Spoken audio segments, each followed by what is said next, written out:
ভগবান শ্রীরামকৃষ্ণ। তবে বেদে পুরাণে যা বলেছে সে কী রকম বলা জানো? একজন সাগর দেখে এলো, কেউ তাকে জিজ্ঞাসা করলো কেমন দেখলে? সে লোক মুখ হা করে বলে, ও কি দেখলুম, কি হিল্লোড়, কি কলরল। ব্রহ্মের কথাও সেই রকম। বেদে আছে তিনি আনন্দস্বরূপ সচ্চিদানন্দ।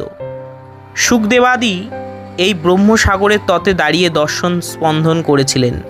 একটি মত আছে তারা এই সাগরে নামেন নাই। এই সাগরে নামলে আর ফিরবার জো নাই। সমাধিস্থ হলে ব্রহ্মজ্ঞান হয়, ব্রহ্মদর্শন হয়। সে অবস্থায় বিচার একবারে বন্ধ হয়ে যায়, মানুষ চুপ হয়ে যায়।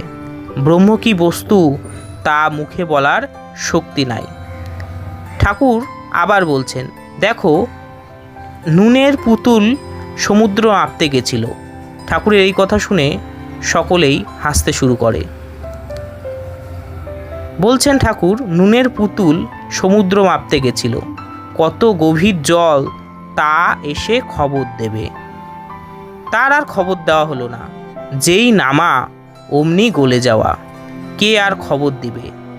এক অসাধারণ কথা ঠাকুর কথামৃতে তুলে ধরছেন যে ব্রহ্মের স্বরূপ যিনি দর্শন করেছেন তিনি তার স্বরূপের বিবরণ বা স্বরূপ কি তা মুখে প্রকাশ করতে পারেন না। তিনি তার অনন্ত স্বরূপ, অনন্ত ঐশ্বর্য, অনন্ত বৈভব, অনন্ত কৃপা যা কোনোভাবেই আমাদের কথ্য ভাষাগত জ্ঞানের দ্বারা প্রকাশ করা অসম্ভব। বন্ধুরা, যদি ভিডিও ভালো লাগে তাহলে আমাদের পাশে থাকবেন, বেশি বেশি কমেন্ট করবেন।